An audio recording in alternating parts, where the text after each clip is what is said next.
And we continue at 1:05 in the afternoon on the John Phillips Show. Mr. Randy Wangs in Culver City. John, over the weekend, San Jose Mayor Matt Mahan went on with CNBC to go up against the proposed wealth tax, and he was asked if this thing is really going to pass. There are over 200. Nope, that's not it. What do you think the chances are that it actually passes? I think it can be defeated because at the end of the day, Californians have common sense. Fact check. If we're relying on that, we're all doomed. Let's check in with that California voter, shall we? No, I don't know enough to give you any good information, but good luck finding someone who does. You know, AI couldn't come up with a better example. That's why they pay us the medium bucks. 800-222-5222 is the telephone number, 1-800-222-5222. It is our pleasure to welcome our next guest to the program. She is the Professor of Political Science Emeritus at California State University at Fullerton, Professor Barbara Stone. Welcome. Good afternoon, John. What do you think the next year or so looks like for Gavin Newsom here in California? And I say that because let's just put what's happened today in the context of the future. We had his big budget presentation that he's shown up to every year prior to this. We have a year that has a budget that clearly has a lot of problems. We have a deficit that the Legislative Analyst's Office says is much larger than Gavin Newsom does. He sends some underling to the press conference who can barely put two words together and doesn't bother showing up. We know that Gavin Newsom is appearing on just about any national podcast that's willing to book him. He's doing the late night, quote unquote, comedy shows. He's doing cable news. He's putting himself out there in that regard. And yet back at home, he's missing in action. We don't see him in the places that you would typically see a governor. And while he is neglecting California, we're starting to see something happen that we haven't seen so far in his governorship. And that is Democrats in California are starting to get upset about it, and they're starting to push back on him. We saw that with some of the big city mayors with Prop 36, with San Jose's Matt Mahan leading the charge. But it wasn't just him. The mayor of San Francisco, the mayor of San Diego, other big cities in California, other Democratic district attorneys in California as well also supported Prop 36, despite Gavin Newsom's objections. We have seen Ro Khanna, the congressman from the South Bay, say that the state of California severely needs an audit, and specifically called out the bullet train as a program that has a lot of waste, fraud, and abuse associated with it. Newsom and his team pushed back immediately and accused Khanna of repeating right-wing talking points. And now the SEIU is moving forward with a wealth confiscation tax that Gavin Newsom has indicated, not just privately, but publicly, that he doesn't want. And they said they don't care. They're moving forward with it despite his objections, and they expect to get it on the ballot, and they're willing to spend whatever it is that they have to spend to get it over the finish line. And they don't care if it damages his reputation nationally because they want those dollars in Sacramento to go to their people. Do you think we're now entering a phase of Gavin Newsom's governorship where the Democrats are going to start to push back on him and make his life miserable? No. How's that? You asked a question, I have a quick answer. Mostly because for most of them, there's no immediate payoff. Now, that was not a thoughtful answer. That was just a quick reaction. But when you look at what's going on, Gavin only has a year to run this out, John. I think you earlier said something about what goes wrong is going to be the fault of the next governor. And I thought that was a pretty cogent observation. That Gavin, from his point of view, just needs to get through this year. And I saw some numbers he's going to ride on, although that's why I think he, for once, isn't lying. He really, really, really doesn't want the wealth tax. something about in Silicon Valley in the last, I thought they said year, but I'm not sure that's true. You have something like 50 new billionaires created because so much money is being created there. And so in the short run, Gavin he can run on that unless you do get the proposition, and in which case, one, by the way, a lot of those people are already leaving. Two, they're figuring out how they can leave if they can't defeat the thing. And I guess my whole thing as I babble around is that Gavin thinks he can get through this year, and then it's going to be everybody else's fault. Now, are other Democrats going to go, look at Gavin? Oh, my goodness. John, tell me who's going to be the Democrat nominee for president. The Nobody answer knows. I have no idea. I have good Democrat friends. I keep going, so who are you guys going to come up with? And the answer I get basically is blah, blah, blah, blah, blah. Why on earth would you make a huge enemy out of Gavin to no gain for yourself by going after him now? I don't see it.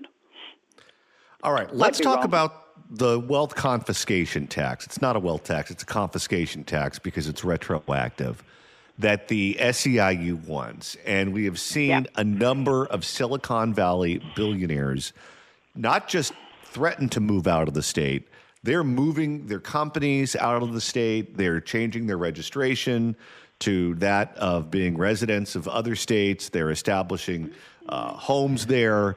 They're selling their property here. They're doing everything that you need to do to prove to, I guess, some accountant that you don't live in California anymore. You live somewhere else. Many of these people began their businesses when California was still a Republican state or a purple state, at least, when both parties had a seat at the table, certainly during the budget. And I don't know if it was over cultural issues or just the climate of that particular industry, but they were the ones that financed this insanity. They were the ones that financed a lot of these people who turned around and tried to destroy their lives and destroy their companies. These people who have run the state into the ground in just about every aspect that you can measure. And now they're playing the role of the victim and saying, oh my God, how in the world did these monsters ever take over the state and do what they've done? We're getting out of Dodge and we're taking our money with us. I'm cackling because a side of me really is sympathetic to that. Remember one of the arguments not too long ago when Warren Buffett was out front going, oh, we have to raise taxes on the income of the wealthy. Notice that word. My secretary pays more income tax than I do. Well, I'm sure she did because his money was all capital gains and that kind of stuff. So basically what the SEIU is doing is going after that. Because if they were just trying to raise income tax, these boys would not be unhappy because, once again, like Warren Buffett, their money doesn't come from that. It comes from the sale of companies. It comes from all kinds of stuff like that. But the wealth tax is 5% one time on everything you own, Warren. And basically, that's going to hit them. And are they being wildly hypocritical? Of course they are. Do they care? No, they don't. And I'm serious. I'm pretty sure I've read that, believe it or not, they are ready to move because they're making so much money, actually with companies related to AI right now, that they were all lined up with their lawyers and their everything else to figure out how they could get out of California quickly and go to lower tax states when they were going to have like a big sale of a company or whatever else these people do. So they're actually more or less prepared for this. Sometimes I wish I knew more about finance than I do. I gather the question, because it's what SEIU has as in this thing, is they are going to tax people who have California tax residency. That includes what you and I would think of, which is where do you have a house, how many days do you spend there. But apparently it goes way beyond it, like besides residency, where's your business, where's your work, where are your assets. So read carefully as each of these guys is describing the moves he's making. And he's moving his companies, he's moving his investments, he's moving all that. At least all these rich people, as far as I can tell, I'm not rich, own houses everywhere, so they don't have to go, I just bought a house in Miami like one of them did. He's owned a house in Miami since 2020. So I think it's a game that, believe it or not, the rich people might win. It's just from the state of California's point of view, what are you doing? Because they're one way or the other who we depend on, and probably more importantly, the people that work for them. We depend on the income from them to keep it going. It seems to me like the spirit of this law that the SEIU is looking to pass is similar to the vehicle license fee, where you have your car, you have to register it with the state. Every year, the state figures out what your car is worth, and you pay a certain percentage on the value of that car to Sacramento. Now, in the old days, it used to be a bigger umbrella than just your car, correct? Don't remember. Meaning It's I my don't remember paying it. Well, it's my understanding that the vehicle license fee is a vestige of a previous era when the state of California literally used to send a state employee to your house, and they used to look at all your stuff and calculate the value of what it is, and you used to have to pay a tax to Sacramento based on what the value of your property was worth. But then everyone kept hiding their property from the state of California, and none of those numbers were accurate, so they decided to get rid of it and just leave the vehicle portion because that was easy to value. That's perfectly possible. I remember consistently through my adult life, once we had kids and bought a house, that you worry, of course, about that property tax. There probably was a personal property tax, but we never had enough to worry about, and nobody ever came after us. So that's why I'm going like most people do on most of these things. Hey, it doesn't affect me. So I don't remember it clearly. What do you make of Newsom going to the legislative analyst's office and saying, without mentioning Trump specifically, but this economy is so booming, the amount of dollars that are going to come into Sacramento because the stock market's just going gangbusters, it's going to blow your mind. So don't worry about any of this. We got it all covered. Well, what do I think of that? One, they know better than to listen to him.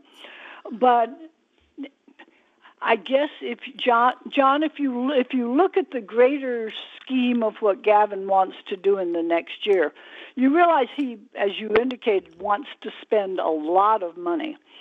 And he is going to present the spending the lot of money as replacing federal dollars that evil Trump has taken away from us, but that we need the services for our poor, our needy, our whatever, so the state will backfill with the money.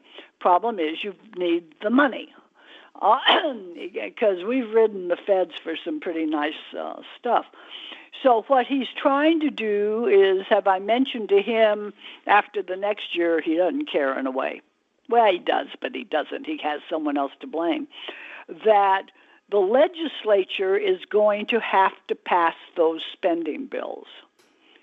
The legislature, most of them are not going away at the end of this year.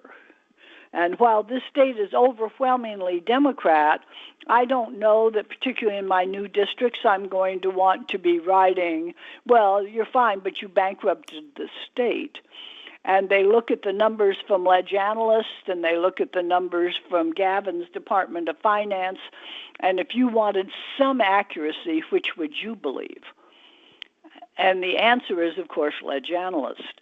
So he's trying to backdoor it to convince the legislative analyst's office that they should do, what, by the way, they have not historically done, which is fix the numbers to produce a political result. That's why people pay attention to them. They're pretty good that way. And I think it's spitting in the wind, but who knows? Let's shift gears here for a second and talk about Washington, because Donald Trump wants interest rates to go down. He understands that there's a difference between the economy, which is cooking right now, and the cost of living, which is causing a political problem for him, because the cost of living for many of the people who voted for him, many of the people who will be voting in places that could determine the majority in the Congress of the United States, they're still feeling the crunch of the high cost of living. He, of course, has been leaning on the Fed to do something about that. They have been digging their heels in, saying, no, we're going to do what we're going to do. And now there's an investigation that's going on right now involving Jerome Powell to nudge him along, I believe, on those interest rates. What do you make of what's going on? I look at all that on two levels. By the way, maybe three levels, one of which is in a sort of, I'm not sure what way. I have to respect the ability of the president to multitask.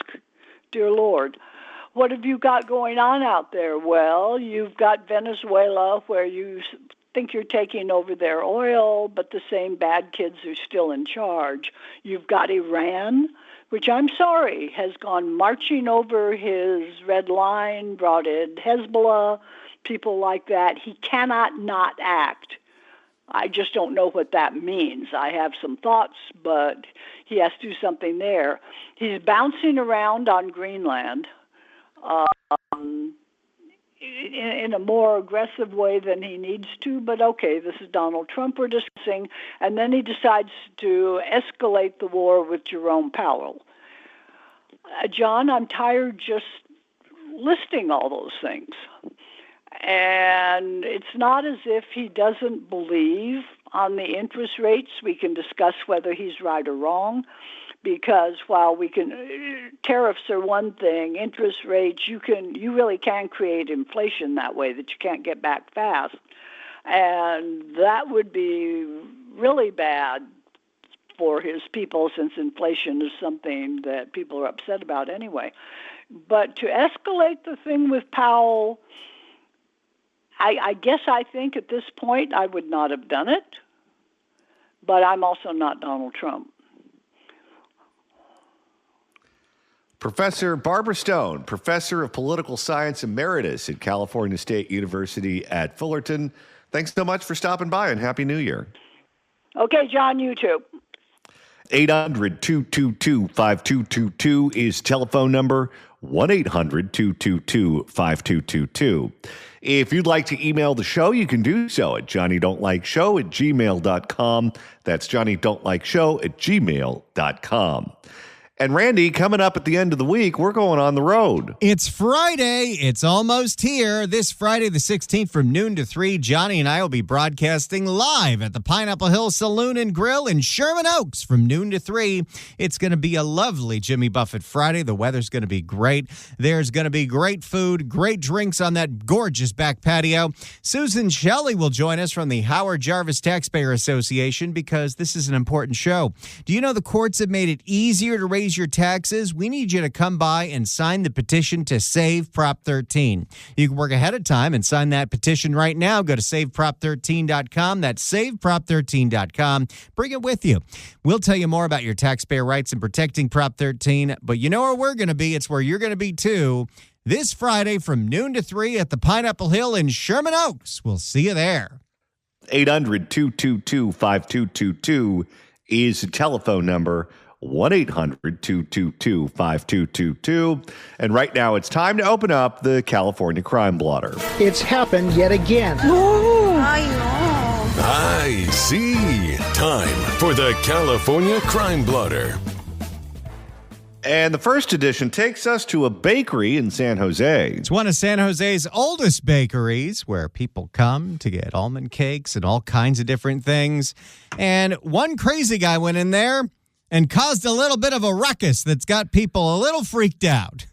Uh-oh. For more, here's ABC 7 in the Bay.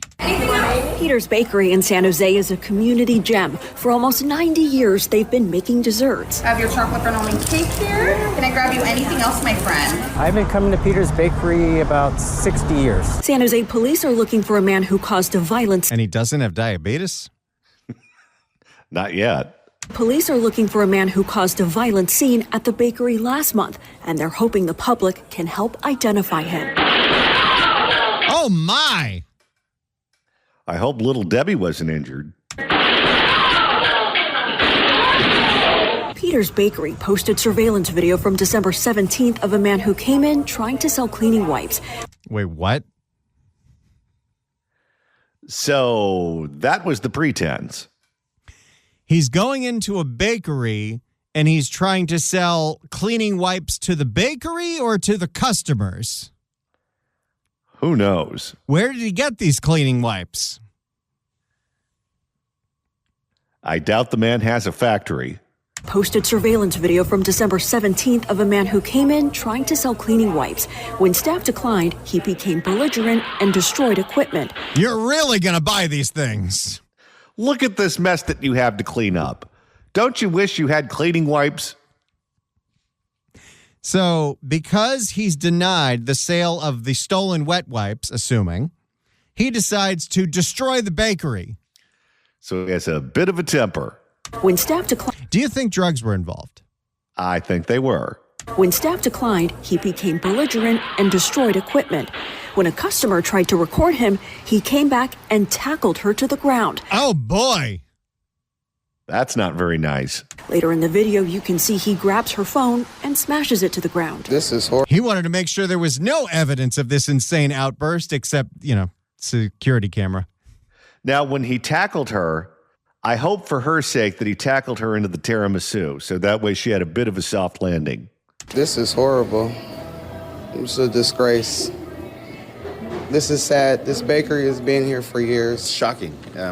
It's a neighborhood bakery. It just surprised me that it was here. On Friday morning, San Jose police held a press conference urging the public to help identify the suspect. They say he is responsible for vandalism and assault. This really goes to how we want to build strong relationships with our community. We always say our community, they are our eyes and ears. And when it comes to... It's time to tattle. And I do believe the man was armed with day-old baguettes.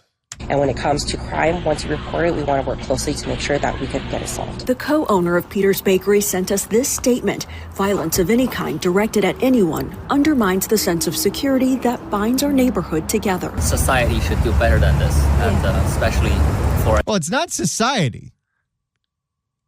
It's one a-hole. Yeah, society's doing fine. One guy, not so much. Now, you could argue society should be making sure that that one guy is not among the public, but society, for the most part, goes into that bakery and just buys cakes. Society should do better than this, and especially for a community bakery everyone loves. Customers we spoke to are glad to see there's a continued effort to find the man. Police say the suspect is known to frequent... Watch out for anyone trying to sell you wet wipes. Oh, yeah. If you're not interested in buying them, be careful. Police say the suspect is known to frequent businesses in East San Jose. I think it's good that they're doing that because sometimes, with everything going on, it just might, slip through the cracks. So San Jose PD on top of it's great. At Peter's, they aren't letting the investigation slow down business for baking. I mean, everybody knows about their burnt almond cakes. This is what they specialize in. We're not even off for another hour and a half, and it takes 5 hours to drive up there, but I want one of those. Oh, my God, I'm hungry, too. I mean, everybody knows about their burnt almond cakes. This is what they specialize in. Thank you. In San Jose, Lauren Martinez, ABC 7 News. So there you go. Crazy guy walks into a neighborhood bakery in San Jose, demands they buy his wet wipes. They say no, so he decides to destroy everything in the bakery, and then when a woman was recording him doing this, he decided to tackle her and destroy her phone. If he's not on drugs, he's got to have one of the worst tempers of all time. Look, we don't know, but I think we know. I think you're right. Because there's no reason to act like Metallica in a hotel room. That's the latest out of San Jose. And Randy, it's time to reopen the blotter. If the cashier is dummy. We couldn't make this stuff up if we tried. I said, hell no, baby boy. Let me get up on out of here. It's the California Crime Blotter. And this edition takes us back to the In-N-Out. In-N-Out Burgers in Southern California have had to deal with the fact that somebody's been passing out fake $100 bills and trying to buy $3 worth of fries with them. That's the scam, huh? Come in with fake $100 bills and order one container of fries. They want to make sure they get $97 out of that 100. Like, at least make it look believable that you're going to spend because most In-N-Out Burger orders, because they're the one place that really hasn't jacked up their prices, are going to be under $20. You're not throwing 100 at somebody unless your order is like $50. And even then, who pays with cash anymore? I wonder if the $100 bills are believable or they have Kobe Bryant's picture on them. For more, here's Fox 11 in Los Angeles. Now at 8:30, 2 suspects are caught after passing fake cash, hitting at multiple In-N-Out Burger locations across Southern California. I guarantee if you would have done this at McDonald's, you would have gotten away with it. Oh, no one working there cares. Locations across Southern California. Multiple government agencies were involved with the bust, including a police canine. Let's go live to Fox 11's Laura Diaz. And how? Wait, does the police canine have a train sent for fake money? What kind of training do you think those dogs go through? Canine. Let's go live to Fox 11's Laura Diaz and how the law enforcement officers got their suspects. Laura. Well, Marla and Christine, it all started right here at this In-N-Out in Glendale, and it was because of one employee who happened to be paying attention and noticed that the $100 bill that had been used earlier appeared to be fake. Well, they called the authorities. I got to imagine when you're a cashier nowadays at a place like In-N-Out Burger, you raise eyebrows just if anyone's paying with any cash. I can't remember the last time I went to an In-N-Out Burger or any other fast food restaurant and paid with cash.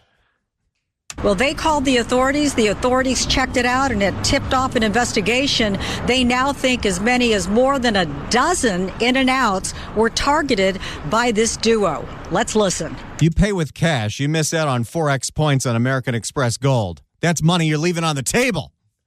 Here's what's wild. Not only did they come up with this scam to try to scam them out of $97 at a time, but they picked doing it at the same company where they're all O&Os. It's not like they're franchises and they don't talk to one another. You would assume if one of them gets scammed with fake $100 bills, they'd pass the information around. You're almost begging to get caught. Passing off that fake $100 bill for one small item, getting $97, $96. Gotta love it when the man on the street gets sirened. Usually it's the mayor. For one small item, getting $97, $96 real cash in return. Quickly, our investigators realized from coordinating and talking to In-N-Out Security that they have fallen victim to this countless times throughout the county. I would say that's pretty crazy. That is crazy. That's really Honestly, crazy. Like, especially in 2026, starting off with scams, Dude, this is California. Every year starts off with scams. We do it in January, we do it in February, March, April. Yeah. He has to do better. Everyone has to do better. Even the criminals have to be better because you're going to have people pay attention when you're using a $100 bill on a $3 check. And you picked out of all the fast food chains that exist, the ones that pay their people the most, and their people have every incentive possible to make sure that their employer doesn't get scammed. I guarantee the cashier that reported this is on the fast track to one of those manager jobs where you're making 6 figures. Oh, that person's going to go to corporate in Tennessee. Good point. Everyone needs to do better. Well, this image shows one of the 2 female suspects off of surveillance video supplied to the Glendale Police Department. She wears pink pants and has law enforcement seen red today. She wears pink pants and has law enforcement seen red today. She and another female suspect both are out of Long Beach, and they have been arrested. Names. Thanks, Long Beach. 2 women. You don't see that often. Names are Oriana Lewis and Tatiana Foster, according to the police department. Now, investigators say that they were using fake Oriana and Tatiana? They sound like 2 women that would be ordered from a catalog. Are they married to 90-year-olds? There used to be a block show on my first radio station that if you paid $10,000, you would get introduced to women named Tatiana. And do they scam the in-and-outs too? Now, investigators say that they were using fake $100 bills. You see that fake currency right here used in the investigation. Now, if you look very closely, you may have to look twice, you'll see that the serial numbers are the same on all the bills. Of course, that's a big... Because they're Xeroxing.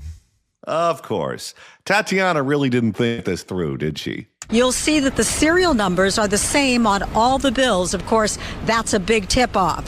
Now, the investigation spans nearly every county in Southern California.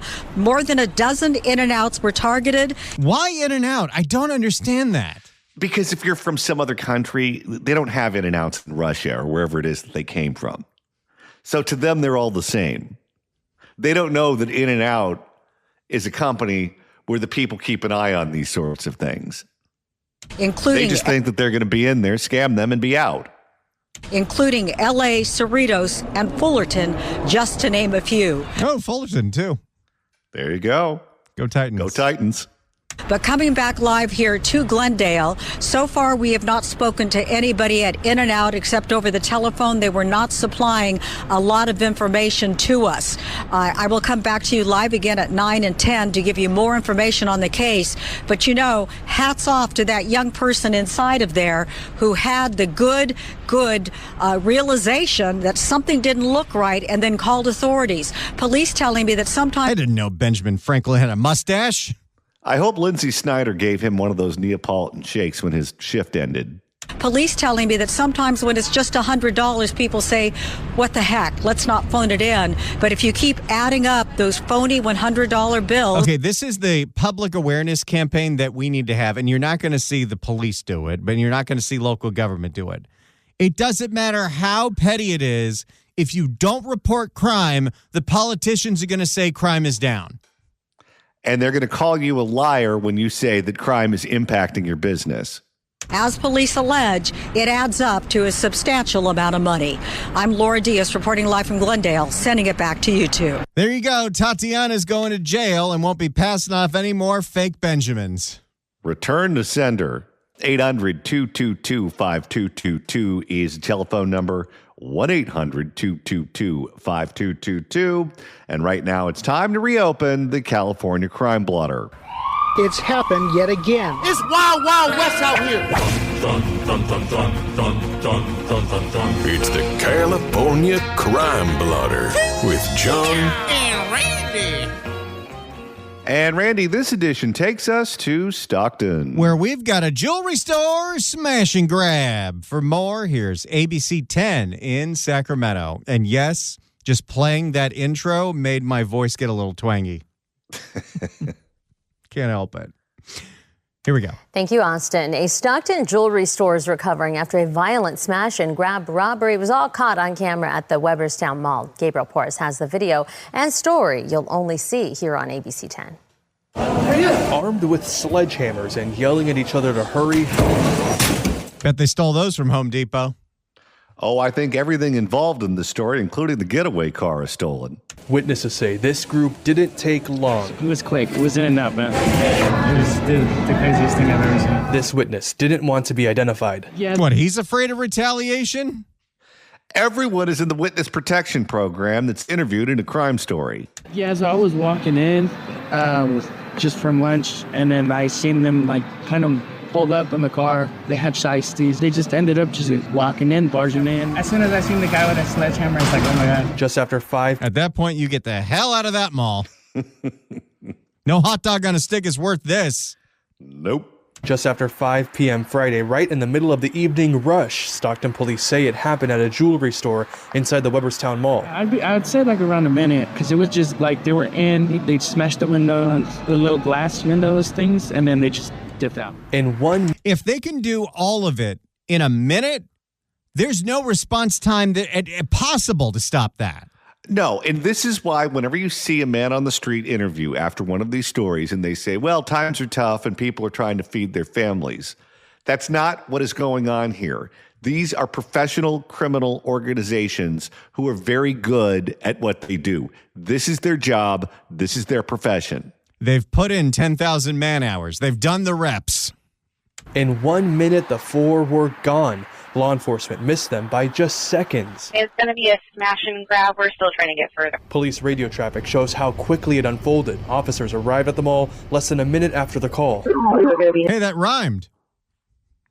Maybe this person could be mayor of Los Angeles. Shows how quickly it unfolded. Officers arrived at the mall less than a minute after the call. Officers back at the mall on Sunday, while inside the jewelry store was closed. Police haven't said how much was taken, only that investigators are now looking over surveillance video, cell phone footage, and witness statements. You better hope they only keep the crappy stuff on display. What do you think is going to happen now that none of the jewelry stores can buy insurance? And at a certain point, you're going to have people who own commercial property just not rent to them anymore, because if they're getting knocked off constantly, it's going to impact the other businesses in the strip mall or the mall. How are people going to buy jewelry? It's gonna end up being like video games at Toys R Us in the 90s or certain liquor bottles at Total Wine. Inside the display case is not going to be the ring. It is going to be a card that has a picture of the ring, and you can take that up to the counter if you actually want it. Who was it that used to do that with a lot of their stuff? Was that Montgomery Ward back in the day? Yes. I felt pretty safe, the cops came like immediately, almost. A fast escape, and now investigators racing to catch up. It was insane. I've never seen, it was for sure planned. Like for sure it was planned. And what do you think? They just happened upon a jewelry store and they were already holding sledgehammers and thought, why not? Carpe diem. And they got in and they got out faster than the military men did with Maduro? Like for sure it was planned and it was in and out. The mall has it. Boy, between the last story and this story, I'm really craving a cheeseburger. The mall has its own security team, of course. Even on a weekend, I saw them driving and walking around throughout Sunday. But people who work in... But mall cops, no. They're just for show. What's Kevin James going to do? But he's never going to live that one down, is he? Nope. But people who work inside the mall say that security is not supposed to be doing much when this stuff happens, just observing and reporting it to law enforcement. I did reach out to the mall for comment, but did not hear back. In Stockton, Gabriel Porras, ABC 10. Gabriel, thank you. No one with the Stockton Police Department was available to talk on camera today, but the department says that while it does have an annex inside the mall, officers are not typically assigned or stationed there. So what, they have a mini police station in the mall, but there's never any police in there? Seems about right. There you go. There's your crime blotter for today, kids.